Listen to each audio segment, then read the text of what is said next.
ভগবানের সঙ্গে প্রকৃতপক্ষে আমার দূরত্ব কেবল একটি চিন্তার দূরত্ব, একটি ভাবনার দূরত্ব। যখনই আমি কৃষ্ণকে চিন্তা করব তখনই আমি ভগবানের সঙ্গে, কৃষ্ণের সঙ্গে আমি যুক্ত, কারণ কৃষ্ণ আমার সবচেয়ে কাছে আছে। কিন্তু যদি আমি কৃষ্ণ চিন্তা না করে অন্য কিছু চিন্তা করি, তাহলে কৃষ্ণ দূর হতে থাকবেন। আপনি একটা পয়েন্ট থেকে, একটা জায়গা থেকে যদি আরেকটা জায়গাতে যাবেন, তো ধরুন পয়েন্ট এ, পয়েন্ট বি, তো আপনি এখান থেকে যাত্রা শুরু করেছেন।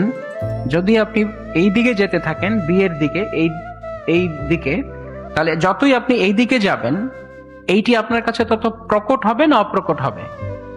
হ্যাঁ, স্পষ্ট হবে না অস্পষ্ট হবে? স্পষ্ট হবে।